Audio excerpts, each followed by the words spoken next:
قضيتنا بدات في مدينه تازا بالضبط سنه 2011. غادي نبداو التفاصيل ديالها من الاول. كانت واحد العائله تما، كانوا الناس لاباس عليهم بما تحمل الكلمه من معنى.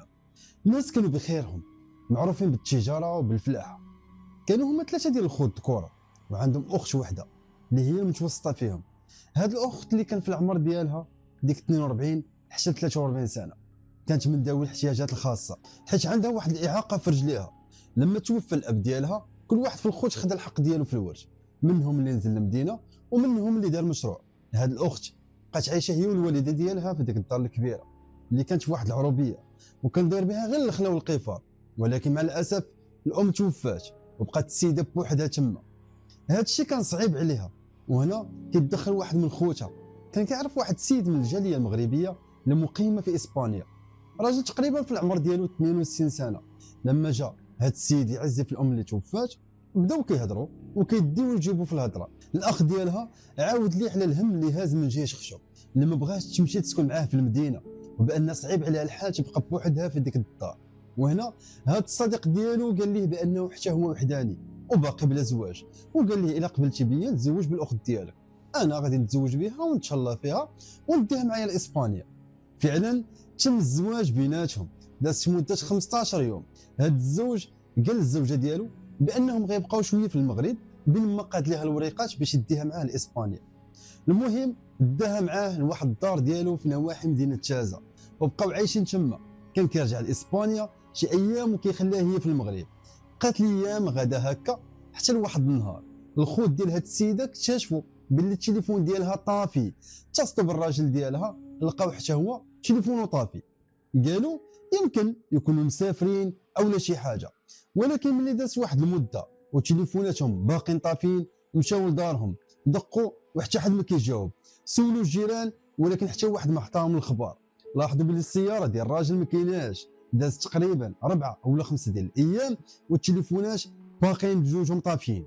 هادشي ما كانش طبيعي وما كانش عادي. مشاو حطوا بلاغ عند الدرك الملكي، كيقولوا لهم باللي الاخت ديالهم وراجلها مختفي، وبان الشكوك كانت كتقشرهم على شنو واقع لهم. المهم الخوت ديال هاد السيده تواصلوا مع شي حد من العائله ديال الزوج وتفاهموا بيناتهم. هرسوا الباب ديال الجرده ديال الفيلا ودخلوا بلا ما يخبروا السلطات، ولكن ما لقاو حتى حاجه تما وكل شيء كان مرتب ومقاد. لكن الملاحظه الغريبه هي ان الساروت ديال القفل ديال الباب ديال الداخل ديال الفيلا كان محطوط على برا فوق واحد الكرسي. دازت مده ديال 7 ايام على الاختفاء ومازال ما كاين حتى اثر على اختهم او على حتى راجلها. هنا هاد الخوت غادي يجيهم واحد الاتصال من عند اختهم، ولكن ما اتصلتش بهم من نمرتها، اتصلت بنمره اخرى وهضرات مع خوها الكبير اللي في العمر ديالو شي 56 سنه. قالت لي خويا اعتقني، انا راني مخطوفه من طرف واحد العصابه، وطلبت منه يجيب لها 200 مليون لواحد البلاصه في النواحي ديال تازا، وقالت لي بانها ملي ترجع بالسلام غتردهم لي. هادشي كان غريب بزاف، حيت هاد الاخت كان عندها الفلوس كثيره وكانت عندها في الكونت ديالها اكثر من 200 مليون من الورد ديالها. علاش غادي تطلب من خوها يسلفها الفديه؟ هنا خوها عطى ذاك الرقم ديال الاتصال اللي اتصل به الدارك. لما اتصل الدارك بالرقم وجاوبتهم هي، غير سمعت الصوت ديال الجندارم قطع التليفون وطفاتو. هاد النمره ما بقاتش شاعله. هنا الخوت ارتاحوا واحد شويه من عرفوا ان اختهم بخير وعلى خير وبانها باقا عايشه. ولكن السؤال اللي كيبقى مطروح، فينا هو راجلها؟ المهم الهضره دارت ما بين الاهل والاصحاب والجيران ديال العائلات بزوج، يعني ديال الزوج والزوجه، وبان بان علي وخديجه راهم مختاطفين. بقات غدا الامور هكا حتى لواحد النهار واحد الصديق ديال الاخ ديال الزوج اتصل به وقال لي اسمع لي، راني تلاقيت مع خوك في مراكش هذه شي يومين، كنشافو في البياج ديال لوتوروج وهو داخل كان سايق واحد السياره نيسان خضراء وكانت معاه واحد السيده. هنا الاخ ديال الزوج تفكر باللي خوه عنده واحد الفيلا من الطراز الرفيع في مراكش، كان مخليها ليه خوه اللي عايش في الجديده. هو خد التليفون ديال الراجل طافي ومختفي هذه 10 ايام، الا ان هذا الخبر خلاهم يتاكدوا باللي راه كاين تما في مراكش. المهم مشى الاخ ديال الزوجه اللي هو الصديق القديم ديال الزوج المختفي ومشى معاه حتى الاخ ديال الزوج.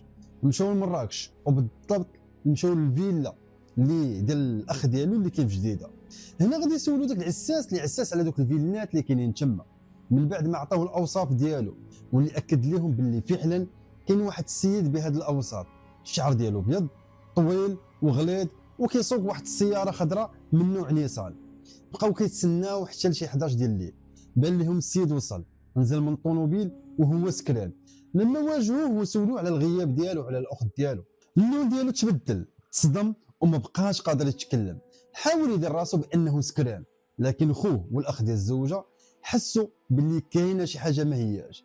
هنا غيدخلوا معاه للفيلا وهما طالعين في الدروج، بعد ما دازوا على السفلي وعلى الطابق الاول سمعوا واحد الصوت ديال الانين جاي من واحد البيش.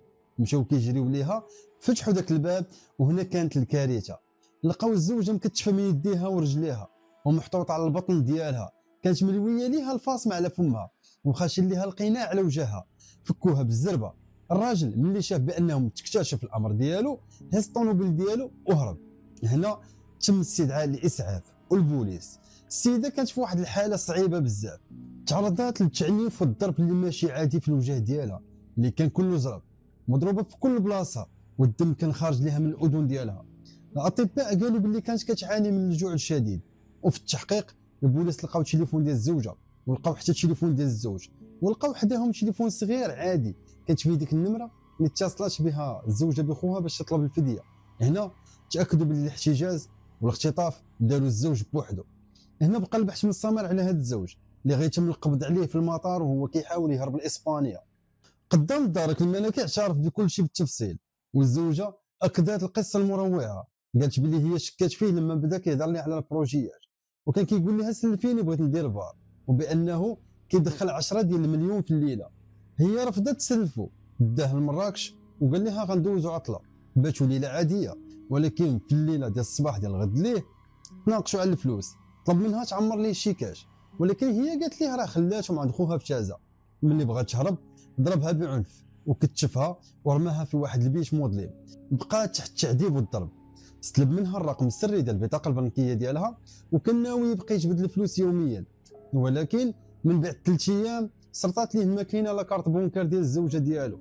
تما جات في بالو الخطه ديال الاختطاف وجبرها على الاتصال بخوها من تليفون صغير باش يطلب فديه ديال 200 مليون تحت التهديد.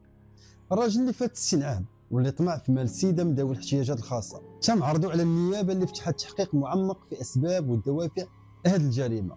من بعد غيتم الحكم عليه ب 20 سنه ديال السجن بتهمه الاختطاف والاحتجاز والضرب والتعذيب.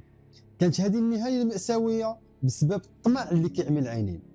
فالنصيحه اللي كنستخلصوا من هذه القصه المأساويه هي بعد على الطمع، حيت الطمع طاعون.